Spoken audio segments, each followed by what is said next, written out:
آل إبراهيم في العالمين إنك حميد مجيد. قال الله تبارك وتعالى في كلامه المجيد: أعوذ بالله من الشيطان الرجيم. بسم الله الرحمن الرحيم. ألف لام ميم. ذلك الكتاب لا ريب فيه هدى للمتقين. قال المؤلف والمفسر رحمه الله تعالى: أدام النفع بعلومه وعلومكم في الدارين آمين. إلى أن قال: ومن ذلك حديث النواس بن سمعان قال الإمام أحمد: حدثنا يزيد بن عبد رب قال حدثنا الوليد بن مسلم عن محمد بن مهاجر عن الوليد بن عبد الرحمن الجرشي عن جبير بن نفير قال: سمعت النواس بن سمعان الكلابي يقول: سمعت رسول الله صلى الله عليه وسلم يقول: يؤتى بالقرآن يوم القيامة وأهله الذي كانوا يعملون به تقدمهم سورة البقرة وآل عمران.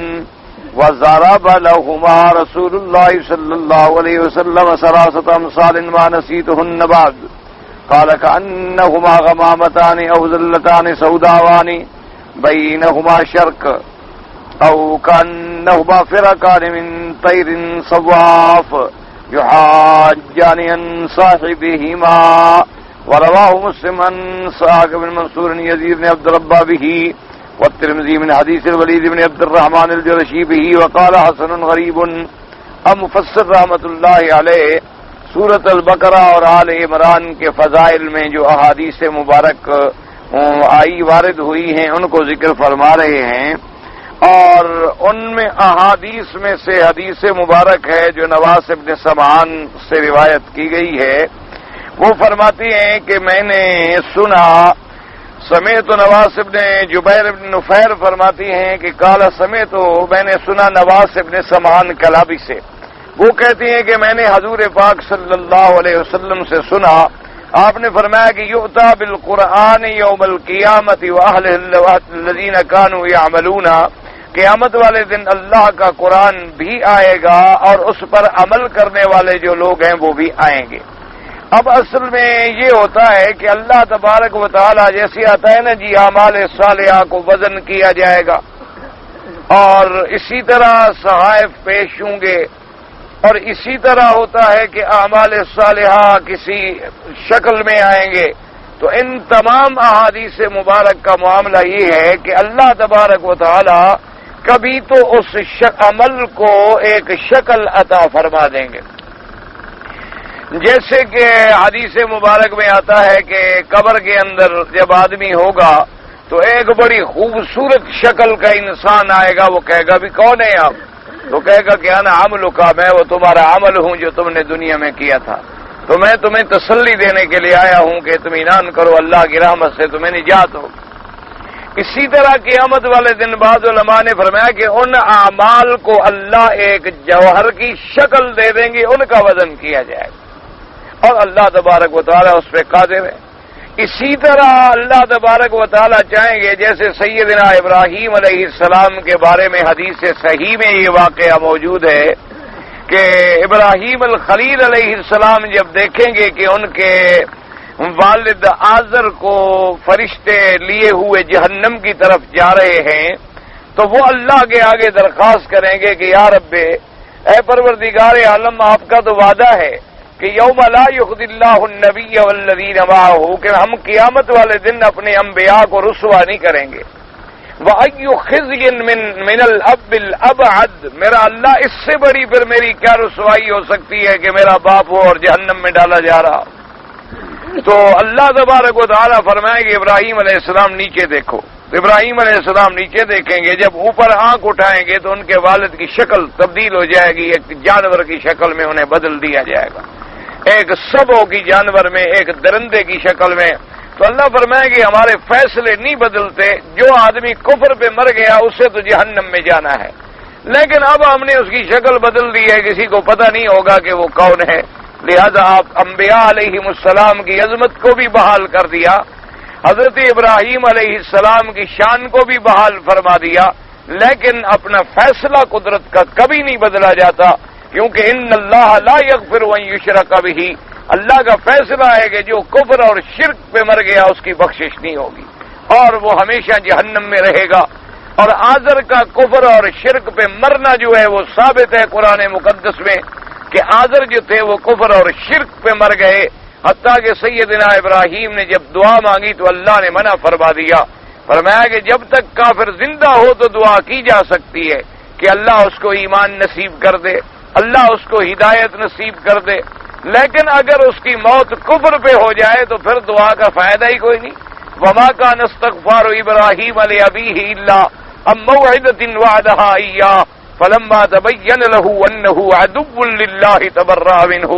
ابراہیم علیہ السلام ایک خاص وقت تک دعائیں مانگتے رہے. جب یہ بات واضح ہو گئی کہ آزر اللہ کا دشمن ہے تو آپ بری ہو گئے. لیکن وہ شفقت جو تھی وہ قیامت میں بھی عود کر آئے گی. اللہ تبارک و تعالیٰ کے آخر پیغمبر ہیں اور خلیل ہیں. جب دیکھیں گے آزر کو اس عالم میں تو پھر بھی درخواست کر دیں گے, لیکن اللہ ان کی شکل کو بدل ڈالیں گے. اس لیے علماء نے فرمایا کہ اشکال کا تبدیل کر دینا. اب قرآن پاک آئے گا, کوئی اللہ پاک اس کو چاہیں گے تو ایک خاص شکل عطا فرمائیں گے, ورنہ قرآن کے آنے کا کیا مطلب. قرآن تو اللہ کا کلام ہے. قرآن جو ہے وہ اللہ کا کلام ہے جو اللہ نے خود کلام فرمایا اور خود جبریل علیہ السلام کو پڑھایا, اور پھر جبریل علیہ السلام نے آ کر میرے آقا حضرت محمد الرسول اللہ صلی اللہ علیہ وعلی آلہ وصحبہ وسلم تسلیما کثیرا کثیرا کو پڑھایا. تو اللہ تبارک و تعالیٰ کا قرآن آئے گا, قرآن کو لایا جائے گا. کیا معنی ہوتا ہے کہ اللہ پھر اس کو کوئی عظیم شکل عطا فرمائیں گے. اسی طرح احادیث مبارک میں آتا ہے کہ بعض صورتیں آئیں گی, جیسے احادیث مبارک میں ہے کہ سورۃ الملک ہے, اسی طرح اور سور مبارک ہیں کہ وہ آ کے قیامت والے دن اپنے پروردگار کے دربار میں شفاعت کریں گی ان لوگوں کی جو ان کے پڑھنے والے ہوں گے. حتیٰ کہ ایک حدیث مبارک میں آتا ہے کہ ایک سورت مبارک آ کر اللہ کے آگے عرض کرے گی کہ یا اللہ میں تیرے قرآن کی سورت ہوں. اللہ فرمائیں گے بالکل. تو وہ عرض کرے گی کہ یا اللہ اگر میں آپ کے قرآن کی سورت ہوں تو میرے پڑھنے والے کو جہنم میں نہ بھیجو, اس کو نجات دیں. تو اللہ تبارک و تعالیٰ اس کو شفاعت کو قبول فرما لے گا. اسی طرح ہے کہ قرآن بھی شفاعت کرے گا, اللہ کے قرآن کی سور بھی شفاعت کریں گی, اور حافظ قرآن بھی شفاعت کرے گا. یعنی جو لوگ قرآن کے حافظ ہیں اور قرآن پہ عامل ہیں, یہ بھی یاد رکھا کریں. صرف حافظ ہونے کا ثواب بڑا ہے, لیکن حافظ قرآن ہو کر اگر عامل قرآن نہ ہو تو وہ تو اور زیادہ عذاب کا مستحق ہوگا. اس لیے اللہ نے فرمایا انما یخشی اللہ من عبادہ العلماء. اس لیے علماء نے فرمایا کہ جو آدمی اللہ سے زیادہ ڈرنے والا ہے وہ زیادہ بڑا عالم ہے. عالم اس کو نہیں کہا جاتا جس کو کتابیں زیادہ آتی ہوں, عالم اس کو نہیں کہا جاتا جس نے 4 PhD کیے ہوئے ہوں, اس کو عالم نہیں کہتے.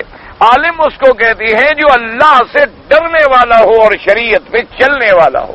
اللہ تبارک و تعالیٰ کے اب اس کے ساتھ اگر اس کے پاس ڈگریاں بھی ہیں, شہادات بھی ہیں, اور اصل شہادت اللہ سے ڈرنا ہے, اور اگر وہ اللہ سے ڈرنے والی شہادت موجود ہے تو سب سے بڑی شہادت ہے.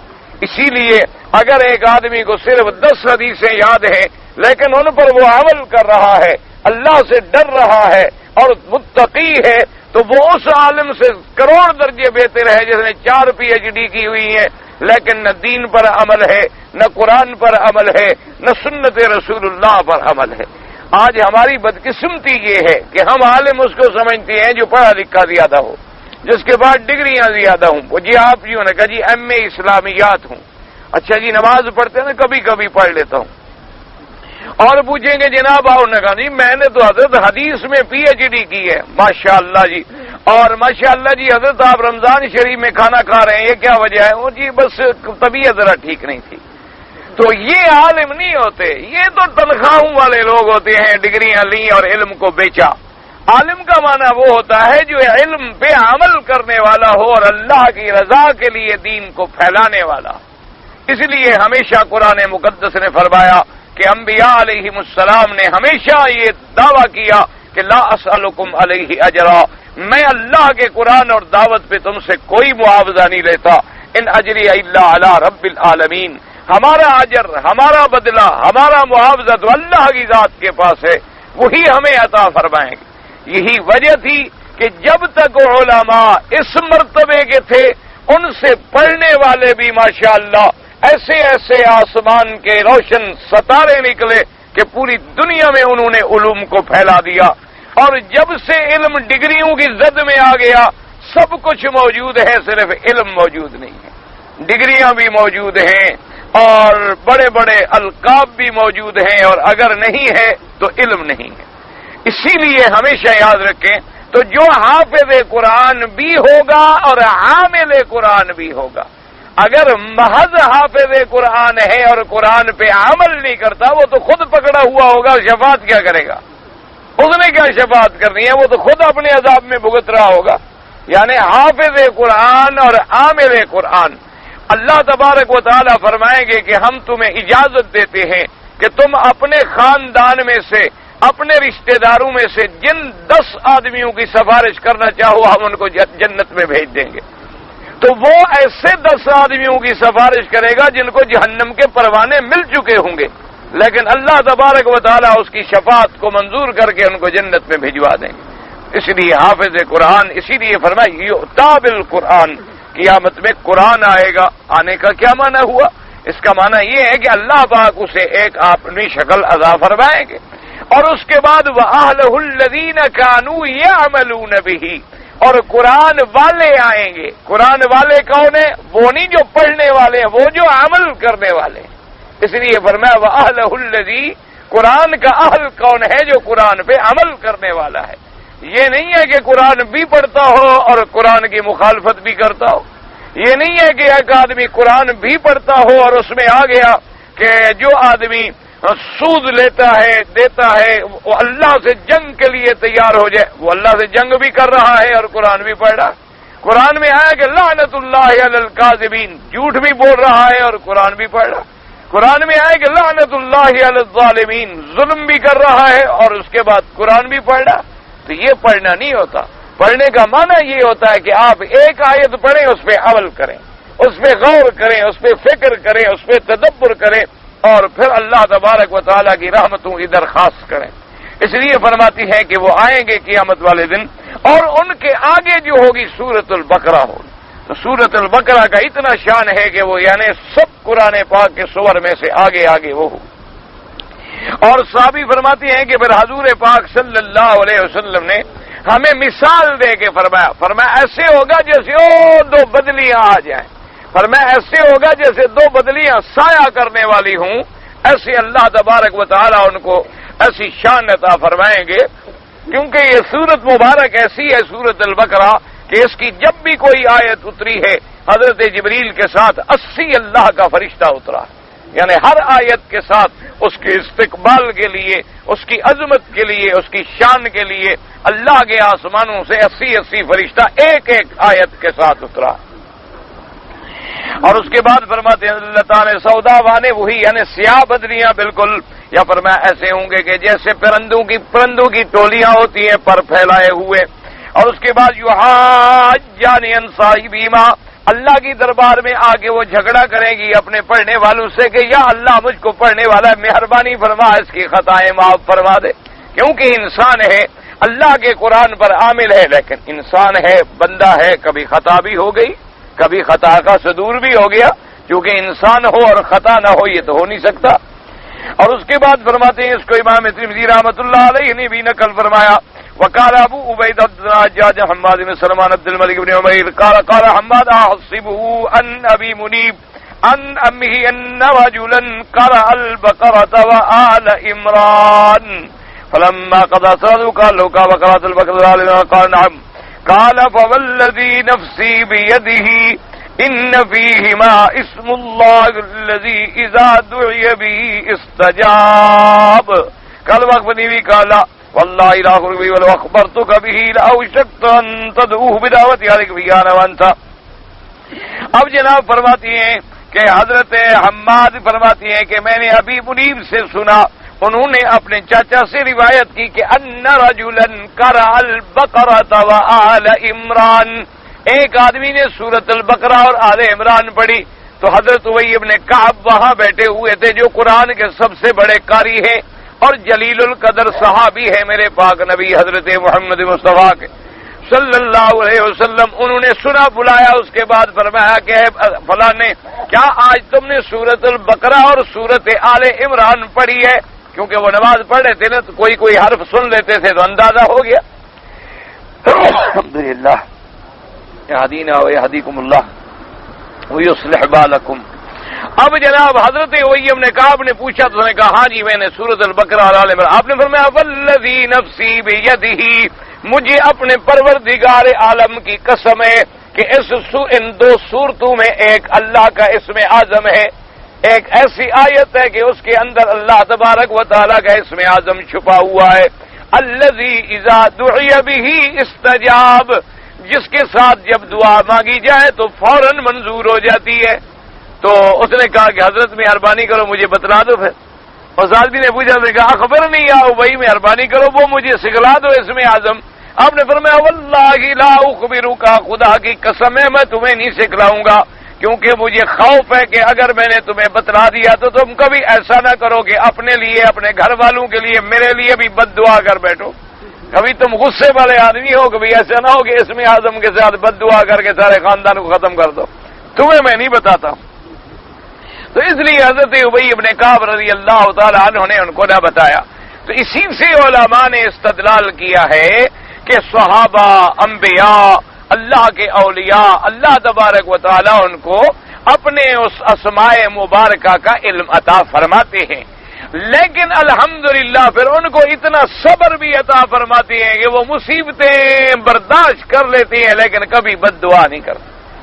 یعنی آپ اندازہ فرمائیں نا کہ جی اللہ کا ملک سامنے کھڑا ہو اور اجازت لے رہا ہو کہ میرے آ کر عرض کر رہا ہو کہ یا رسول اللہ, اللہ نے ہمیں بھیجا ہے, آپ ہمیں حکم دیں. ابھی ہم طائف والوں پر پہاڑ ملا دیتے ہیں. آپ نے فرمایا اللہم اہد قومی فانہم لا یعلمون, یا اللہ میں ان کے لیے ہدایت کی دعا مانگتا ہوں, میں ان کی بربادی کی دعا نہیں مانگتا. یعنی اللہ کے فرشتے سامنے کھڑے ہیں کہ حکم کریں, فرمایا نہیں اللہم اہد قومی فانہم. تو جن کو اللہ علم عطا فرماتے ہیں نا جی, پھر ان کے ظرف بھی بڑے ہوتے ہیں, برتن بھی بڑے ہوتے ہیں اور حوصلے بھی بڑے ہوتے ہیں.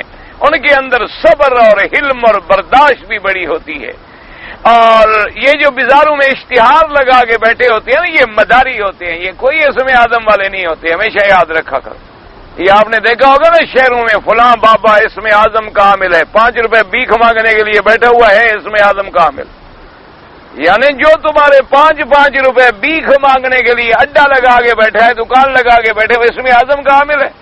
وہ اللہ کے بندے جس کے پاس اسم اعظم ہو وہ تو اگر پڑے تو زمین کو حکم دے کے خزانے باہر پھینک دو, تو زمین اپنے خزانے باہر پھینک دے گی.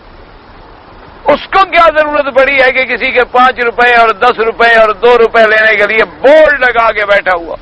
اچھا, اور پھر یہ جتنی اسم اعظم والی پارٹیاں ہیں آپ جائیں غور کریں, میری بات نہ مانیں آپ عمل کریں. میں تو وہاں بھی ہوں نا جی, میری بات کس نے مانی؟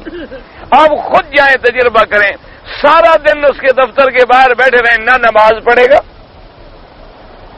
نہ اس کے منہ سے کوئی دین کی بات نکلے گی, بس حقے پی رہے ہوں گے, سگریٹیں چل رہی ہوں گی, اتنی بڑی داڑھی بنائی ہوئی ہوگی, شبد لباس بنائے ہوئے ہوں گے, اور بیچارے جاہل آتے ہیں کم عقل ان کو لوٹ رہے ہیں. اسم اعظم کا تویز دیں گے بس تمہاری بگڑی بن جائے گی. اس کی بگڑی بنے نہ بنے, اگلے کی تو بن گئی, اس کو تو 5 روپے مل گئے نا. اس کا تو اور کچھ بگڑ گیا کہ 5-10 روپے کا نقصان کر کے گھر چلا گیا. اور اگر ہزاروں آدمی آئے, میرا ایک پیر تھا فوت ہو گیا, بیچارہ دوست تھا ویسے میرا, تو وہ غریب فوت ہو گیا, اللہ کرے خاتمہ خیر پہ ہوا ہو, اللہ اس کے رحمت فرمائے اور جنت نصیب فرمائے. تو میں گیا اس کو ایک دن اتفاق سے, جب میں اس کے شہر سے کبھی گزرتا تھا تو اس کو ملتا ضرور تھا, اور وہ بھی ہمارے علاقے سے کبھی گزرے تو ملنے کے لیے ضرور آتا تھا. کہتا بھائی آدمی وہاں بھی ہے لیکن بات تو سچی کہتا ہے, تو اس لیے رواداری میں مجھے بھی ملنا پڑتا تھا. تو میں گیا تو جناب 50-60 لڑکے بیٹھے ہیں اور تویز لکھ رہے ہیں. اور میں نے کہا پیر جی یہ کیا نہیں آپ پکھانڈ شروع کیتا ہے کی ہے؟ خیر تھے ایڈے بڑے لوگ کٹھے کہتے ہیں, ہائی سکول کے لڑکے منگوائے یار تویز لکھ رہے ہیں. میں نے کہا یہ تویز لکھ رہے ہیں ہائی اسکول کے لڑکے؟ اس نے کہا مگی صاحب 1000 آدمی جو روز تویز لینے آئے، کسی 100 کا کام تو خدا نے کرنا ہوتا ہے نا۔ جن کا کام ہو جاتا ہے وہ ہمارے پکے مرید، جن کا نہیں ہوتا وہ تیرے مرید وہاں بھی۔ میں نے کہا ہماری گاڑی تو چلتی رہتی ہے نا، جن کا کام ہو جاتا ہے ہم کہتے ہیں تو سچا مرید ہے، ٹھیک نیت سے تو نے تویز لیا تھا۔ اور کوئی آیا اس نے کہا حضرت میرا تو کام، نے کہا تو وہابی کا مرید ہے نا، اس نے تمہیں بھڑکایا ہوگا، تمہاری نیت ہی ٹھیک نہیں تھی، فائدہ کیا ہوتا؟ یقین بڑا کہ پیر بڑا؟ بس ایسے جاہلانہ جملے بنائے ہوئے ہیں۔ ایک تویز، وہ ہر بیماری کا وہی تویز تھا، اسی کو جناب وہ بنا رہے ہیں، پتہ نہیں وہ کیا لکھ رہے ہیں کیا کر رہے ہیں لڑکے، وہ ہائی اسکول کے، ان کو 5-5 روپے دے دیے، 100 200 400 ایک نے لکھ دیا، اتنے اتنے مٹکے بھرے ہوئے۔ بس جناب لوگ آ رہے ہیں، کوئی 200 ڈال رہا ہے، کوئی 100 ڈال رہا ہے، اور حضرت کا تویز ہے وہی چل رہا ہے۔ حضرت کے باپ نے بھی اس کو ہاتھ نہیں لگایا، کبھی لکھا ہی نہیں ہے اس نے، وہ لکھا ہی لڑکوں کے لیے ہے، بس حضرت کا تویز ہے چل رہا ہے۔ اللہ تبارک و تعالی معاف فرمائے، دعا کرو اللہ ہدایت دے، اللہ تبارک و تعالی ہمیں صراط مستقیم پہ رکھے۔ یہ دنیا کا نظام ہے، یہاں کافر کا بھی کام ہوتا ہے، مسلمان کا بھی کام ہوتا ہے، یہاں اولاد مسلمانوں کو بھی ملتی ہے، یہودیوں کو بھی ملتی ہے، یہاں نفع نقصان مسلمانوں کا بھی ہوتا ہے، یہودیوں کا بھی ہوتا ہے۔ یہ تو نظام عالم ہے، اور وہ شہنشاہوں کا شہنشاہ ہے، اس نے اپنے بندوں کے لیے ہوا ٹھنڈی چلے گی سب کو لگے گی، گرم چلے گی سب کو لگے گی۔ یہ تو اللہ کا ایک نظام ہے، صرف فرق اتنا ہوتا ہے جو ایمان والا ہے وہ ہر چیز کو سمجھتا ہے کہ میرے اللہ کی طرف سے ہے، اور جو کفر و شرک میں پڑا ہوا ہے، کوئی بھگوان سے سمجھے گا، کوئی بت سے سمجھے گا، کوئی جناب حضرت عیسیٰ سے سمجھے گا، کوئی حضرت علی سے سمجھے گا، کوئی پیرانے پیر سے سمجھے گا، کوئی دستگیر سے سمجھے گا، اور کوئی ویسے کہے گا جی حوادث دار ہے، اور جو مومن ہے وہ کہے گا نہیں سب کچھ میرے اللہ کی طرف سے۔ فرق صرف اتنا ہے۔ اسی لیے میرے پاک نبی نے کتنی پیاری مثال بیان فرمائی۔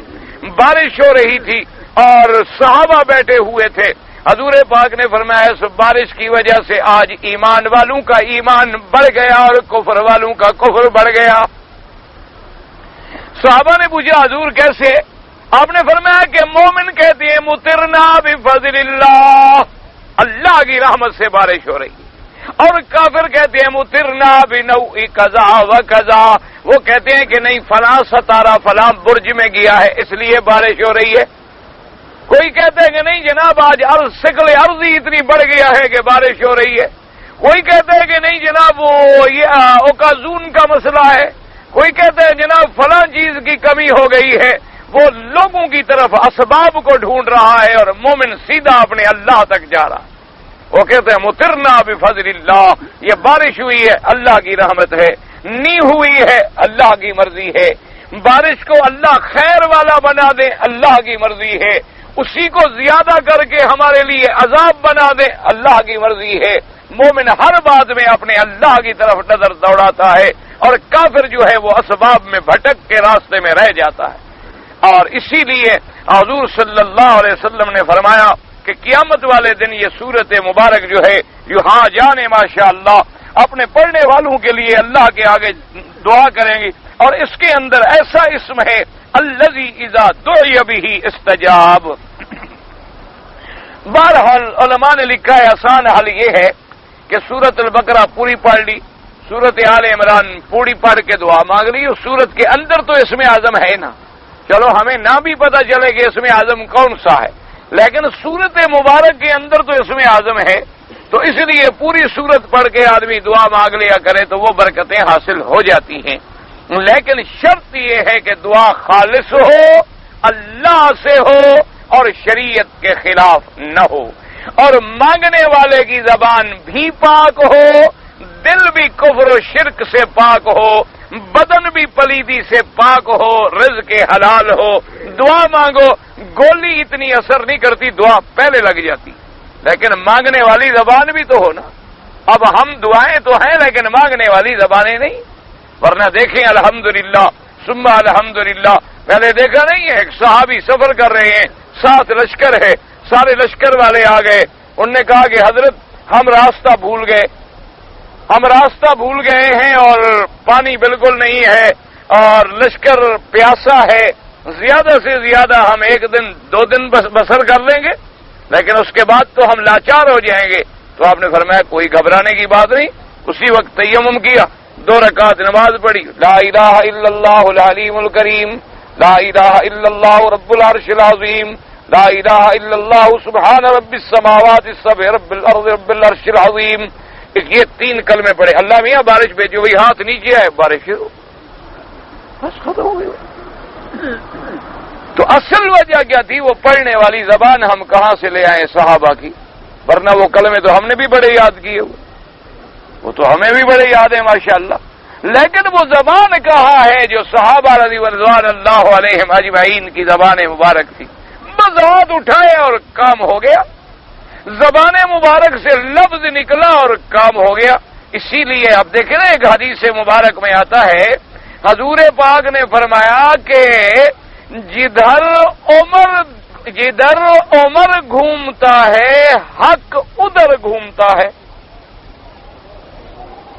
آپ کو سمجھیے، ایک مرتبہ تو ہے نا کہ جدھر حق گھومتا ہے عمر ادھر گھومتا ہے نا، فرمایا جدھر عمر گھومتا ہے حق ادھر، یعنی حق اتنا اب تابع ہو گیا وہ عمر کے پیچھے چلتا ہے۔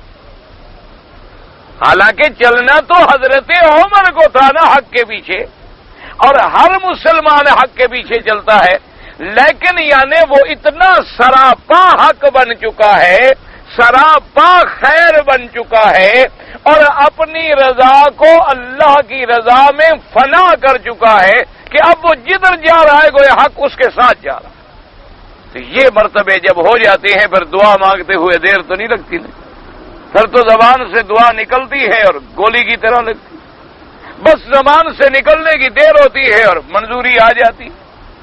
اسی لیے اللہ تبارک و تعالی آپ بھی اصل میں اسم اعظم برحق ہے، اللہ کے اسماء برحق ہے، اللہ کا قرآن برحق ہے، اس کے برکات و ثمرات برحق ہیں، لیکن ہم بدل چکے ہیں۔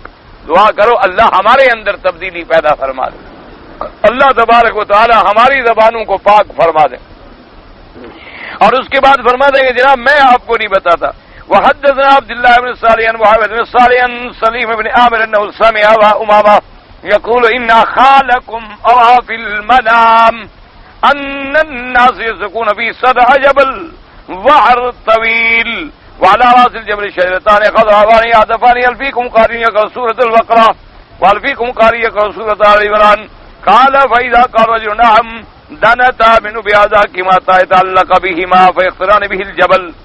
اب جناب فرماتی ہیں حضرت ابا امامہ فرماتی ہیں کہ ایک بھائی نے تمہارے خواب دیکھا، وہ دیکھتے ہیں کہ لوگ جا رہے ہیں، ایک ایسی پہاڑ ہے، آگے ایک گھاٹی ہے بڑی سخت اور بڑی لمبی، اور اس گھاٹی کا عبور کرنا بڑا مشکل ہے، بڑی گہری بھی ہے، بڑی شدید بھی ہے اور مشکل بھی ہے، اور پہاڑی کی چوٹی پر 2 درخت ہیں بڑے سائے والے۔ وہاں سے آواز آتی ہے کہ بھی تم میں کوئی سورۃ البقرہ پڑھنے والا ہے؟ سورۃ آل عمران ایک نے کہا کہ ہاں میں پڑھنے والا ہوں۔ تو وہ درختوں کی شاخیں جھکتی آئیں ان کے اوپر آ گئی، ان کو پکڑا اور اٹھا کے ان کو گھاٹی پار کروا دی۔ تو انہوں نے کہا کہ وہ دیکھ رہے ہیں کہ ان کے لیے تو مانا یہ تھا کہ جیسے جہنم کی بہت بڑی گھاٹی ہے، لیکن جب آدمی اللہ کے قرآن اور سورۃ البقرہ کا حامل ہو جاتا ہے اللہ اس سے اس کو نجات عطا فرما دیتے ہیں۔ تو انہوں نے فرمایا کہ انہوں نے خواب میں یہ چیز دیکھی تھی۔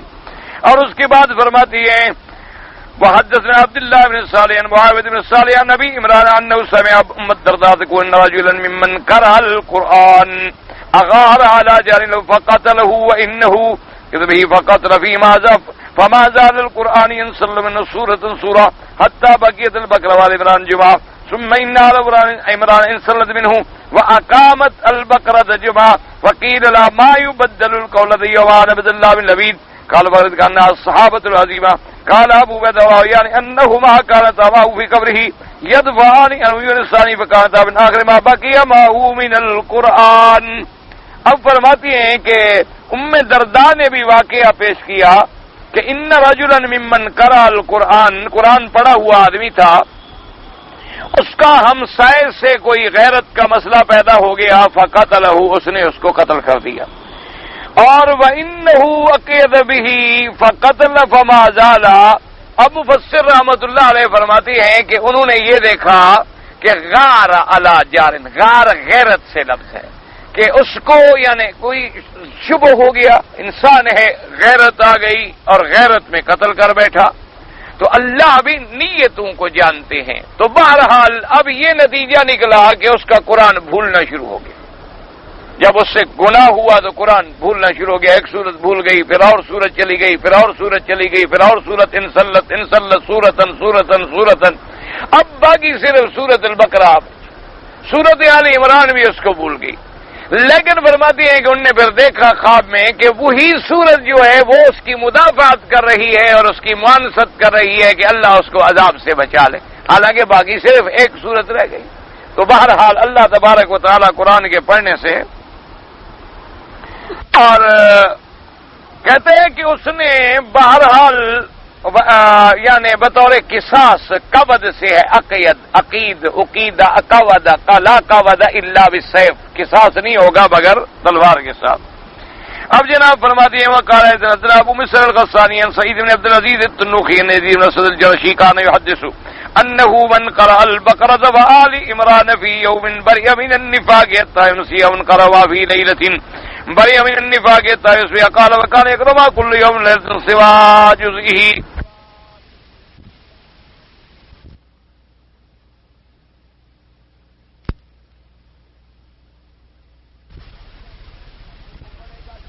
صبح پڑھے گا شام تک اللہ اس کو نفاق سے بچائیں گے، جو شام کو پڑھے گا صبح تک اللہ اس کو نفاق سے بچائیں گے. فرماتی ہیں کہ وہ پھر روزانہ پڑھا کرتے تھے سورۃ البقرہ بھی، آل عمران بھی، اور اپنا جو قرآن کا پارا پڑھا کرتے تھے وہ بھی علیحدہ تلاوت فرماتے. حدثنا یزید بن قابن یا سعید بن جبیر قال قال الخطاب رضی اللہ تعالی عنہ قرأ البقرة وآل عمران في ليلة كان او كتب من القانتين في انقطاع ولكن ثبت بالصحيح رسول اللہ قال بما في ركعة واحدة. حضرت عمر رضی اللہ تعالی فرماتے ہیں کہ جس آدمی نے اس کو رات میں پڑھا اللہ تبارک و تعالی ان لوگوں میں اس کو لکھیں گے جو قانتین میں ہیں، یعنی راتوں کو جاگنے والے. ذکر ما ورد في فضل السبع الطول قال ابو عبید حدثنا ہشام. 7 طول سے مراد ہے 7 لمبی صورتیں، ان میں سورۃ بقرہ بھی ہے، اس لیے نقل کرے. ان احمد بن شعیب بن سعید بن شیخ قتادہ ان ابی الملیح ان واسر بن الاسقع عن النبی صلی اللہ علیہ وسلم قال اوتیت السبت وقال التوراۃ. آپ نے فرمایا کہ یہ 7 صورتیں جو ہیں تورات کے بدلے مجھے ملی. وہ اوتیت المئین مکان الانجیل، اور جن صورتوں میں 200 آیتیں ہیں وہ انجیل کے بدلے میں ملی. وہ اوتیت المثانی مکان الزبور، اور مجھے مثانی جو ہے وہ زبور کتاب کے بدلے میں ملی. وفضلت بالمفصل، اور اللہ پاک نے سور مفصل جو ہے مجھے زیادہ عطا فرمائی. یعنی یہ میری صورتیں تورات کے برابر، یہ انجیل کے برابر، یہ زبور کے برابر، اور مفصل مجھے اور زیادہ ملی ہیں، یعنی جو پہلے انبیاء کو نہیں ملی. ھذا حدیث غریب وسعید بن ابی بشیر فی اللین، اس میں ذوف ہے. وقد رواه ابو عبید عبد الله بن سعد علیہ سعید نبی ہلال قال بلغنا ان رسول اللہ قال ذکر اللہ عالم. ثم قال حدثنا جابر عن عمرو بن ابي عمرو مولى المطلب بن عبد الله بن حنطب بن ابي بن هند الاسلمي عن عروة عن عائشة رضي الله تعالى عنها النبي قال من اخذ السبع فهو حبر. جس نے یہ 7 صورتیں یاد کر لی گویا وہ عالم ہے. وهذا ايضا غريب. وحبيب بن هند بن اسواب بن هند بن عاص الاسلمي وروى عن عمرو بن عمرو عبد الله بن بكر ذكر ابو عاصم الرازي ولم يذكر فيه جرا فالله اعلم. وقد رواه الامام احمد بن سليمان بن داود السنجرا وسفيان جعفر به ورواه ايضا عن نبي سعيد بن سليمان بن بلال عن حبيب بن هند عن عائشة رضي الله تعالى عنها ان رسول الله قال من اخذ السبع الاول من القران فهو حبر. حضور نے فرمایا جو پہلی 7 صورتیں یعنی سورۃ بقرہ، آل عمران، اس کے بعد مائدہ، نساء، یہ 7 صورتیں یاد کرے وہ عالم ہے. قال احمد حدثنا حسین قال حدثنا ابي سناد عن ابي هريره النبي صلى الله عليه وسلم قال عبد الله بن عبد وهذا وفي نبي الله لكن كان في الكتاب فلا ادري اغفله ابي او كذا هو مرسل وروى الترمذي عن ابي هريره ان رسول الله بعث بعثا وهم ذو عدد وقدم عليهم احدثهم سنا لحفظ سورة البقرہ. حضور پاک نے ایک لشکر بھیجا جس آدمی کو حالانکہ وہ بچہ تھا نوجوان تھا اس کو سورۃ البقرہ یاد تھی، آپ نے اس کو ان کا امیر بنا دیا. وقال له اذا فانت اميرهم وصححه الترمذي ثم قال ابو عبيد حدثنا هشيم قال اخبرنا ابو هشام سعيد بن جبير في قوله تعالى ولقد اتيناك سبعا من المثاني والقران العظيم قال هي السبع الطول. یہ سبع المثانی کیا ہے؟ یہ 7 لمبی صورتیں بقرہ، آل عمران، نساء، مائدہ، انعام، اعراف، یونس.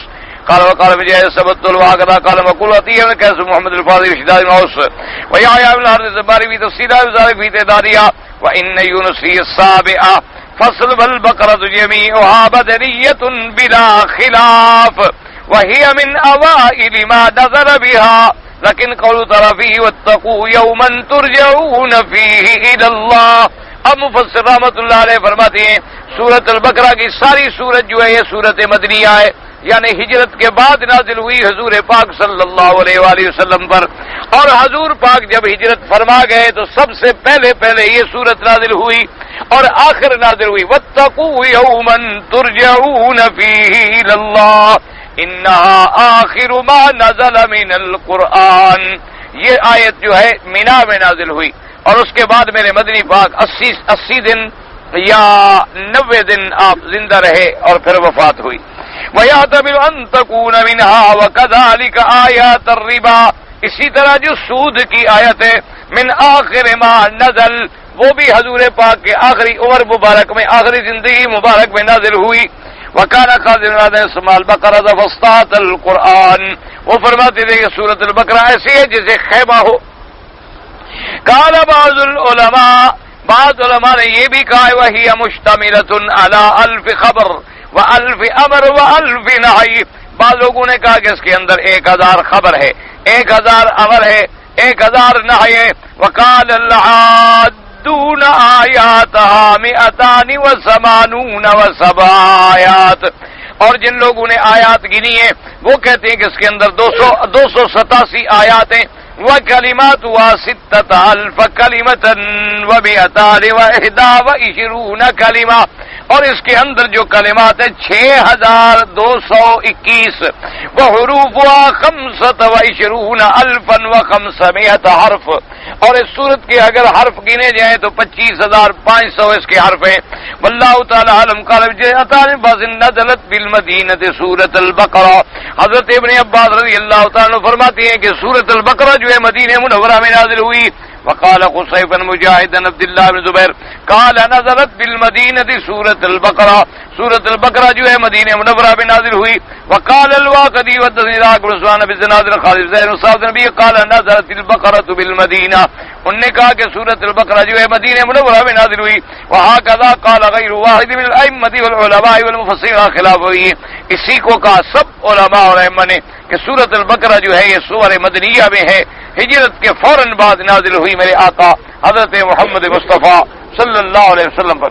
وقال ابن مردوہ حدثنا محمد بن عمرو قال حدثنا الحسن بن الفاظ قال حدثنا خالد حدثنا عيسى بن ميمون عن موسى بن انس مالك النبي قال قال رسول الله لا تقولوا سورة البقرة ولا سورة آل عمران ولا سورة النساء وكذا القرآن نقول السورة التي يذكر فيها البقرة والتي يذكر فيها آل عمران وكذا القرآن كله. اس روایت میں آتا ہے کہ حضور نے فرمایا یوں نہ کہو کہ سورۃ البقرہ سورۃ العمران آل عمران، بلکہ یوں کہو کہ القرآن الذي يذكر فيه جس میں بقرہ کا قصہ ہے، جس میں آل عمران کا قصہ ہے. لیکن یہ روایت غریب ہے، یہ هذا حدیث غریب لا يصح، اس کا مرفوع ہونا صحیح نہیں. وعیسیٰ ابن میمون هذا وابو سلمة الخواص وهو ضعیف الروایہ، یہ ضعیف راوی لا يحتج به، اس کی روایت سے حجت نہیں پکڑی جاتی. وقد ثبت في الصحيحين عن ابن مسعود رضي الله عنه رمى الجمرة من بطن الوادي فجعل البيت عن يساره وبناء عن يمينه ثم قال هذا مقام الذي انزلت عليه سورة البقرة اخرجاه. صحیحین کے اندر ہے حضرت عبداللہ ابن مسعود رضی اللہ تعالیٰ عنہ مینا میں تشریف لے آئے. مینا میں آنے کے بعد آپ بطن الوادی جہاں جمرہ مارتے ہیں نا کنکریاں، اس کے بطن میں کھڑے ہوئے، مینا دائیں طرف، کعبہ شریف بائیں طرف، کنکری مارنے کے لیے یعنی آپ یوں کھڑے، اور آپ نے فرمایا یہی وہ جگہ ہے جہاں نازل ہوئی میرے آقا محمد مصطفیٰ صلی اللہ علیہ وآلہ وسلم پر یہ آیات مبارک نازل ہوئی، اور اس کو امام بخاری اور امام مسلم نے بھی نقل فرمایا۔ ورواه المردود عن شعبة عن عقيل بن عتبة بن مرصد قال النبي صحابی تأخرا، حضور پاک نے دیکھا کہ جنگ کے میدان میں صحابہ میں کچھ کمزوری آ رہی ہے، پاؤں ہٹ رہے، فرمایا یا اصحاب سورۃ البقرہ واظن هذا كان يوم حنین، شاید یہ یوم حنین کا قصہ، یوم ولوا مدبرین، امر العباس فناداهم، حضرت عباس کو آپ نے حکم دیا کہ صحابہ کو بلائیں، یا اصحاب الشجرہ یعنی اہل بیت الرضوان ویا اصحاب سورۃ البقرہ لینشطہم بذالک، تاکہ حضور چاہتے تھے کہ اس وجہ سے ان کو طاقت ملے، ان کو ہمت ملے۔ فجعلوا یقبلون من کل وجہ، جب ان کے کانوں میں آواز پڑی تو ہر طرف سے صحابہ واپس لوٹے اور ٹوٹ پڑے۔ وَكَذَلِكَ يَوْمُ الْيَمَامَةِ مَعَ أَصْحَابِ مُسَيْلَمَةَ الْكَذَّابِ، جب مسیلمۃ الکذاب سے یمامہ کے موقع پہ جنگ ہوئی تو وہاں بھی صحابہ کو بلایا گیا، یا اصحاب سورۃ البقرہ، یا اصحاب سورۃ البقرہ، یعنی یہ اتنی شان والی سورت ہے کہ اس کا نام لینے سے صحابہ میں طاقت آ جاتی تھی اور قوت آ جاتی۔ جعل الصحابۃ یفرون لکثافۃ جیش بنی حنیفہ، ان کا چونکہ لشکر بہت تھا تو صحابہ کے پاؤں اکھڑنے لگے، 70,000 لشکر لے کے آیا تھا مقابلے پر۔ فجعل المہاجرون والانصار یتنادون یا اصحاب سورۃ البقرہ، وہ ایک دوسرے کو پکارتے تھے کہ یا اصحاب سورۃ البقرہ، یا اصحاب سورۃ البقرہ، حتی فتح اللہ علیہم رضی اللہ عن اصحاب رسول اللہ اجمعین، اللہ تبارک و تعالی نے ان کو ہمت عطا فرما دی، طاقت عطا فرما دی، حتیٰ کہ اللہ نے فتح عطا فرما دی، مسلمہ بھی مارا گیا اور اس کے فوج جو تھی وہ بھی بہت ماری گئی، اور کافی لوگ جو تھے وہ پھر اسلام بھی لے آئے۔ بسم اللہ الرحمن الرحیم۔ قد اختلف المفسرون فی الحروف المقطعۃ التي في اوائل السور، یعنی حروف مقطعہ جو ہیں الف لام میم، ان کے بارے میں اختلاف ہے، من قالهم ما استغفر الله بعلمه فردوا علمها الى الله ولم يفسرها، بعض علماء نے فرمایا کہ اس کا علم اللہ کے سوا کسی کو نہیں، وہ اس کی تفسیری بھی بیان نہیں کرتے۔ حکاہ القرطبی بھی تفسیر نبی بکر وعمر وعثمان وعلی وابن مسعود رضی اللہ عنہم اجمعین، یعنی خلفاء راشدین سیدنا ابی بکر، سیدنا عمر، سیدنا عثمان، سیدنا علی رضوان اللہ علیہم اجمعین، عبداللہ ابن مسعود، ان سب کا یہی قول تھا کہ بھئی اس کی کوئی تفسیر نہیں، اللہ جانتا ہے بس۔ وقاله عامر الشعبی وسفیان والثوری والربیع ابن خیثم واختارہ ابو حاتم بن حبان، انہوں نے بھی کہا کہ اس کی تفسیر بس اللہ جانتے ہیں۔ ومنهم من فسرها واختلف هؤلاء في معناها، بعض علماء نے اس کی تفسیر بیان کی لیکن اس کے معنی کے اندر اختلاف کیا۔ فقال عبد الرحمن بن زید بن اسم انما هي اسماء الصور، انہوں نے کہا کہ یہ صورتوں کے نام ہیں۔ وقال العلامہ ابو القاسم محمود بن عمر الزمخشری في تفسیره وعليه اتباع الاكثر ونقل عن سيب وانه نص عليه ويعتضد لهذا بما ورد في الصحيحين عن ابي هريره رضي الله تعالى عنه ان رسول الله صلی اللہ علیہ وسلم كان يقرأ في صلاة الصبح يوم الجمعة الف لام میم السجدة وهل أتى على الإنسان، وقال سفيان الثوري بن ابي نجار وقال الف لام میم وحامیم، بعض نے کہا کہ یہ سور کے اسماء ہیں اور اسی کے مطابق نے کہا کہ کان یقرأ فی صلاۃ الصبح یوم الف لام میم سجدہ، تو اب اس کا نام جب الف لام میم سجدہ تو گویا سورت کا نام ہو گیا، تو یہ روایت صحیحین میں بھی موجود ہے۔ اور اس کے بعد آتا ہے کہ حضرت مجاہد نے فرمایا الف لام میم وحامیم والف لام میم صاد وصاد فواتح افتتح اللہ بها القرآن، انہوں نے فرمایا کہ گویا یہ مفتاح ہے، یہ چابیاں ہیں، اللہ نے اسی سے قرآن کی صورتوں کو کھولا اور بیان فرمایا۔ وقضا قال غيره مجاهد وقال مجاهد في روايه ابي هريره ومسلم شبر النبي انه قال الف لام میم اسم من اسماء القرآن، یہ قرآن کے ناموں میں سے نام ہے۔ وهكذا قال وهكذا وقال قتادة رسول الله الذي روانا قول عبد الرحمن اسم من اسماء السوره فان كل سوره يطلق عليها اسم القرآن فانه يبدو ان يكون الف لام میم صاد اسم للقرآن كله لان المتبادر الى فهم السامع من يقول قرأت الف لام میم صاد، انما ذالک عبارۃ عن سورۃ الاعراف لا لمجموع القرآن. انہوں نے فرمایا یہ معنی نہیں کہ قرآن کا نام ہی الف لام میم صاد ہو، بلکہ معنی ہے کہ سورت کا نام ہے. کیونکہ کہتے ہیں عام بات بھی یہی ہے کہ اگر کوئی کہے کہ میں نے الف لام میم صاد پڑھی ہے تو معنی اس سے یہی ہوتا ہے کہ اس نے سورۃ الاعراف پڑھی ہے. تو لہذا بعض علماء جو ہیں وہ فرماتے ہیں کہ یہ صورتیں جو ہیں یہ حروف مقطعات جو ہیں یہ صورتوں کے نام ہیں. اللہ تعالی عالم علمہ وتم، اللہ ہی جانتے ہیں حقیقت حال سے.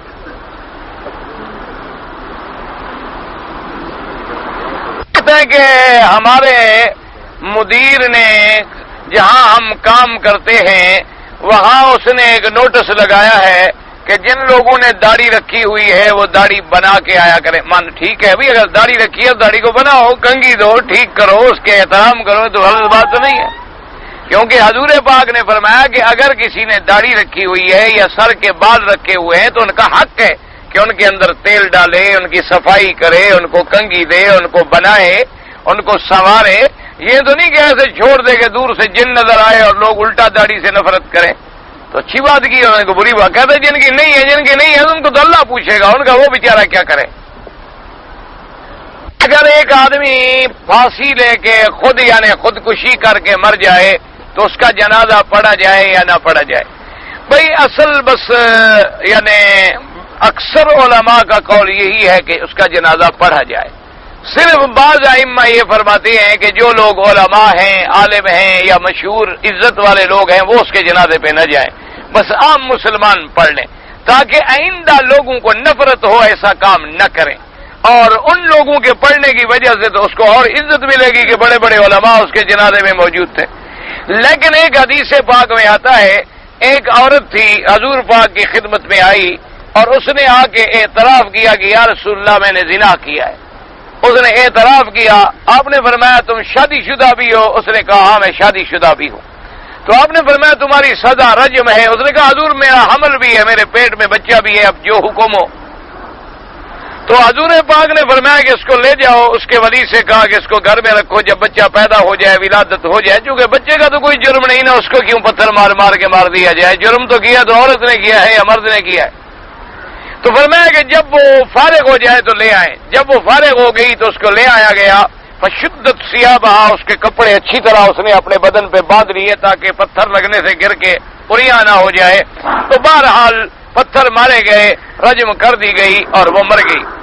اس کے مرنے کے بعد حدیث میں آتا ہے فصلی علیہ رسول اللہ صلی اللہ علیہ وسلم، حضور پاک نے اس کا جنازہ پڑھا. تو حضرت امیر المومنین سیدنا عمر رضی اللہ تعالیٰ عنہ نے سوال کیا. اس نے کہا یا رسول اللہ رجمتا ثم تصلی علیہا. حضرت عمر نے سوال کیا کہ حضور آپ نے اس کو زنا کے بارے میں سزا دی ہے اور پھر آپ اس کا جنازہ بھی پڑھ رہے ہیں. تو زنا کے بارے میں سزا یافتہ تھی اور اس پر رجم لگی ہے. حضور پاک نے فرمایا عمر انہا تابت توبۃ لو قسمت علی 70 اہل المدینہ لوسعتم.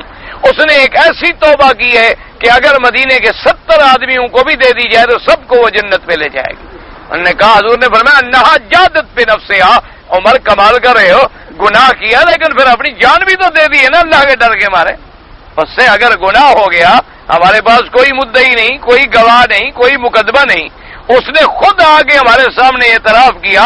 اس کے پاس ایک جان ہی تھی نا اور اس کو پتا تھا کہ مجھے رجم ہونی ہے، میں نے مر جانا ہے، لیکن اس نے اللہ کے ڈر سے اپنی جان دنیا میں دے دی. اللہ نے اس کی توبہ قبول کر لی ہے، بلکہ اس کی توبہ اگر 70 آدمی پر بھی جائے تو اس لیے علماء کہتے ہیں کہ بہرحال نماز پڑھ لی جائے. لیکن امام شافعی رحمۃ اللہ علیہ کا اسی پہ اصرار ہے. وہ فرماتے ہیں کہ اہل الفضل لا یصلون علیہا، کہ جو لوگ فضل والے ہیں، علم والے ہیں، شان والے ہیں وہ نہ پڑھیں. عام مسلمان اس کا جنازہ پڑھ دیں. کیوں کافر تو نہیں ہو گیا نا جی، بہرحال ایک جرم کیا ہے اس نے. ایک نیک اعمال 70 اولیاء سے بہتر ہے، ایک بد اعمال عورت 1000 بد اعمال مردوں سے بدتر ہے.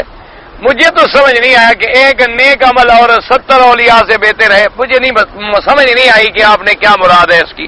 بہرحال اگر کوئی عورت ہے اور عورت ہونے کے بعد وہ صحیح ہے عمل میں تو کوئی بڑی بات نہیں، اللہ اس کو زیادہ اجر عطا فرمائیں گے نا.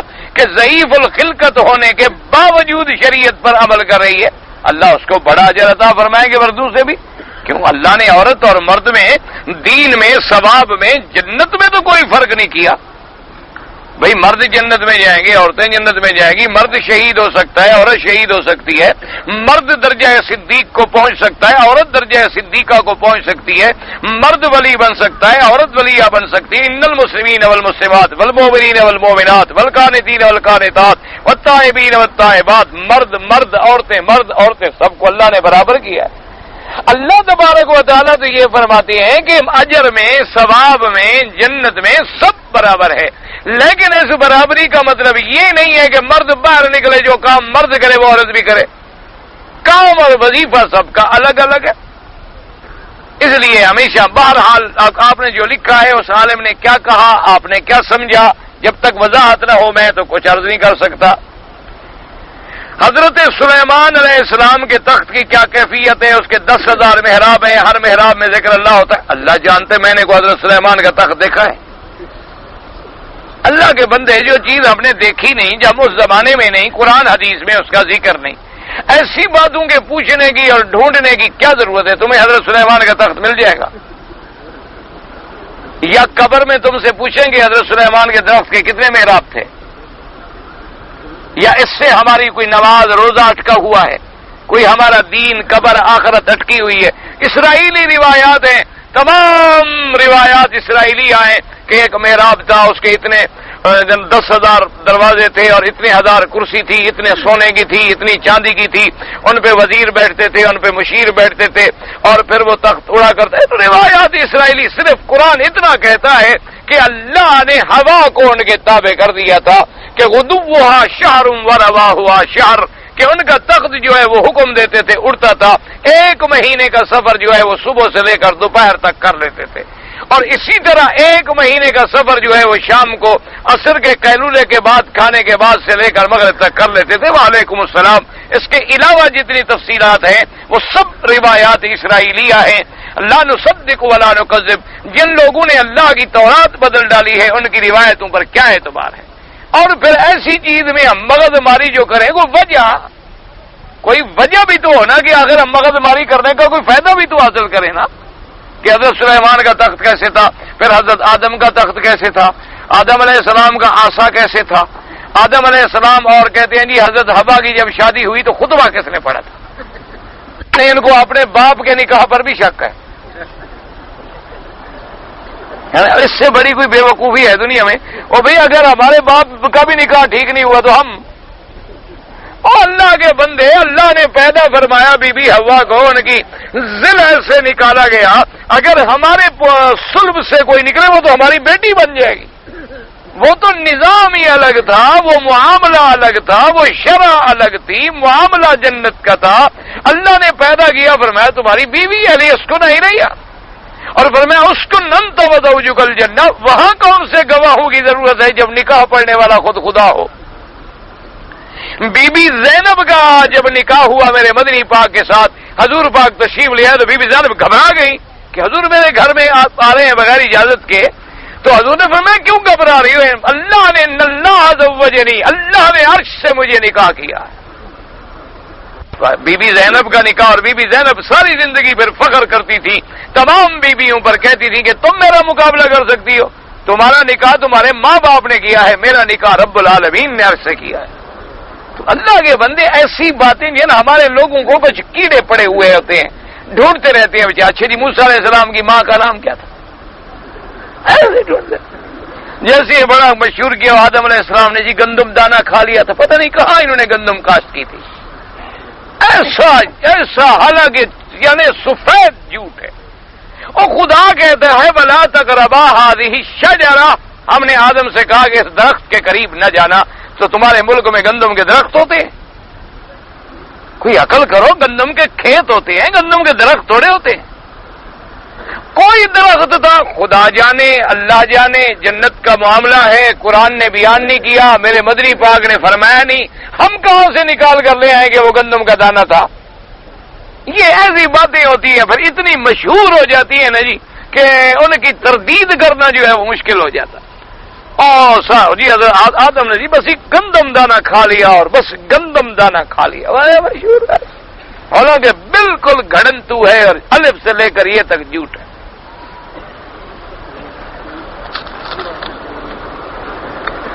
خاوند کو مجازی خدا کہنا درست ہے؟ کوئی ضروری ہے آپ نے مجازی یا حقیقی خدا کہنا ہی ہے ضروری؟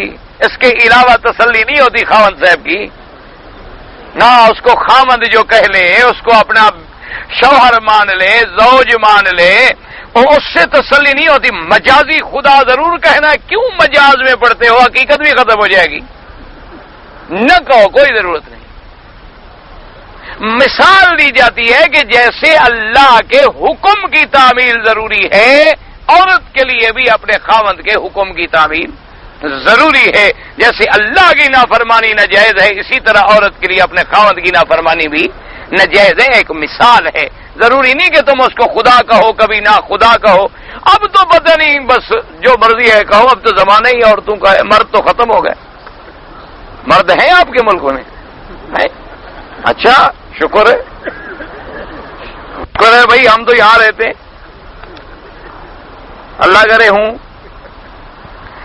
اچھا جی، منشیات اور دوسری بلشی حرکتوں سے صحت حفاظت کرنے کے لیے بھائی گزارش یہ ہے کہ منشیات کی لعنت سے دعا. پہلے تو اللہ کے کعبے میں دعا کرو، اللہ ہر مسلمان کو بچائے، اللہ ہر مسلمان کے بچوں کو بچائے، اللہ ہر مسلمان کی حفاظت فرمائے. اور جن کو یہ بیماری لگ جائے ان کا علاج کراؤ اور ان کے لیے فاتحہ پڑھا کرو اور زمزم انہیں پلاؤ اسی نیت سے. اور اس کے بعد سب سے بڑی چیز ہے کہ ان کو اس ماحول سے دور کرو. جب اس ماحول سے کاٹ لو گے سب ٹھیک ہو جائے گا. جب تک ماحول جڑا رہے گا، ساتھی اس کے نہیں علیحدہ ہوں گے، آپ لاکھ علاج کریں وہ پھر ایک پڑیا پہنچا دیں گے بدبخت. کعبہ میں کوئی چیز گری ہوئی پڑی ہو تو ہم استعمال کر سکتے ہیں؟ بالکل نہیں کر سکتے. ہمیں تو اٹھانے کی بھی اجازت نہیں ہے. جو لوگ مقرر ہیں وہ اٹھائیں، ورنہ حرم میں لکتا پڑا ہو ہم اٹھانے کی بھی اجازت نہیں. اور اگر اٹھا لیا ہے تو چوکیوں میں جمع کرا دیں جہاں بنی ہوئی ہیں تاکہ لوگ پریشان نہ ہوں. بینک کا ملازم گورنمنٹ کے حکم کا پابند ہے، اس کے کام کی کمائی حرام ہوگی. کیوں حرام ہو گئی؟ نوکری کی جو تنخواہ ملتی ہے وہ حلال ہے، سمجھو. لیکن حکم یہ ہے کہ وہ دوسری جگہ اپنی نوکری تلاش کرتا رہے. جب دوسری جگہ اس کو مل جائے تو بینک کی نوکری چھوڑ دے، اور جب تک نہ ملے وہ معذور ہے. اور وہ اپنی ڈیوٹی اور اپنے وقت کا معاوضہ لے رہا ہے، وہ سود تو نہیں لے رہا. اس وقت تک وہ معذور ہے، وہ کرتا رہے، لیکن دوسری جگہ تلاش بھی کرتا رہے. کیونکہ حضور نے فرمایا ہے کہ سود کے کھانے والا، کھلانے والا، لکھنے والا، گواہی دینے والا سب پر اللہ کی لعنت ہوتی ہے.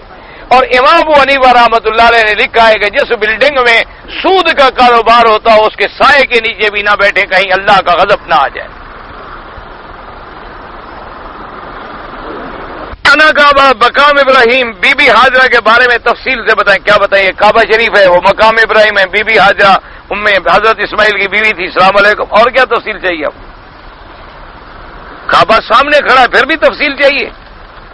اور بیوی کے مرنے کے بعد اس کا منہ دیکھ سکتا ہے؟ زندگی میں جو دیکھا ہے وہ تھوڑا ہے. زندگی میں جو دیکھا ہے، مرنے کے بعد تمہیں انس ہو رہا ہے. کوئی ویسے دیکھے کوئی حرج نہیں، لیکن فقہاء نے لکھا ہے کہ بہتر یہی ہوتا ہے کہ شوہر نہ دیکھے، کیونکہ مرنے کے بعد بس اب معاملات ختم ہو گئے. اب اگلے حیات میں تعلقات بنیں گے. قبر میں اتار سکتا ہے؟ بالکل اتار سکتا ہے. اپنی بیوی کے جنازہ اٹھا سکتا ہے؟ بالکل اٹھا سکتا ہے. غسل دے سکتا ہے، اگر کوئی عورت نہ ملے تو پھر دے سکتا ہے. اگر عورت ملے پھر نہیں دے سکتا.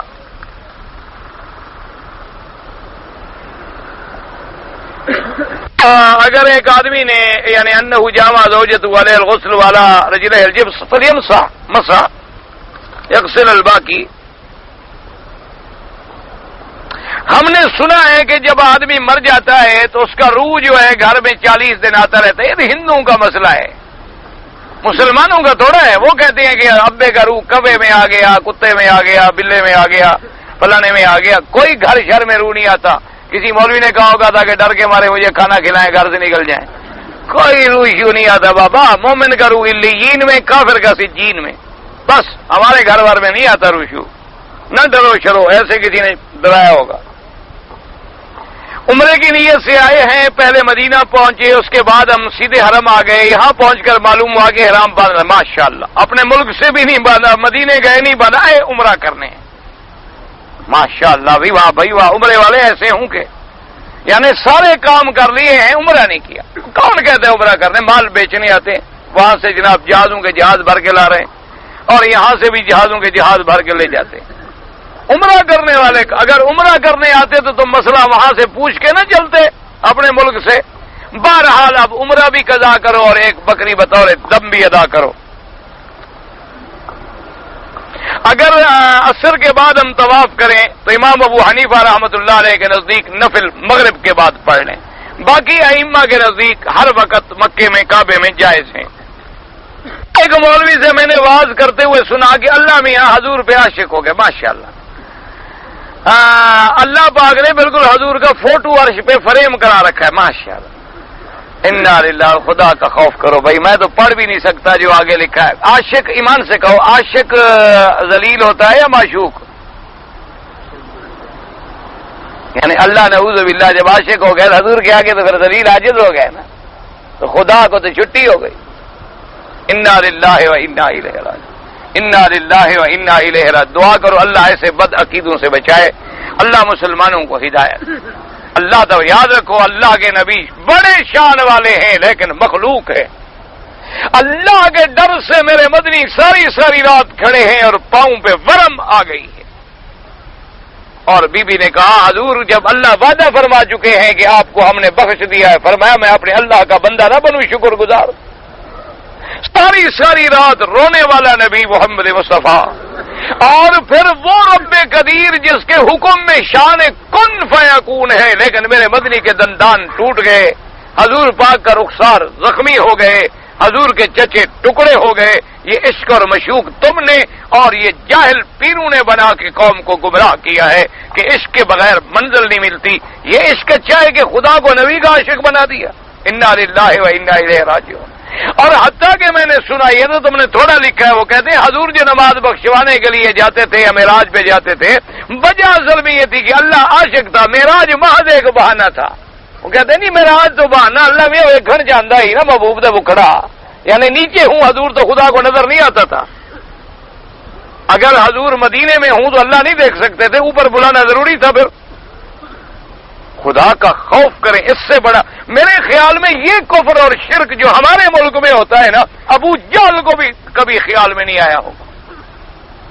اتنا بڑا ہمارے یہاں شرک ہے، اللہ معاف کرے، اللہ معاف کرے۔ دعا کرو اللہ تمام مسلمانوں کو سیدھا رستہ دے، اللہ سب کو ہدایت عطا فرمائے۔ عورت کا ایسے بچوں کے سکول میں پڑھانا جائز ہے اسلامی شریعت جس میں عورتوں کے علاوہ مرد اساتذہ نہیں؟ عورت مردوں کے ساتھ مل کر ایک سکول میں مخلوط تعلیم نہیں پڑھا سکتی، غیر مرد کے ساتھ ملنا ہی حرام۔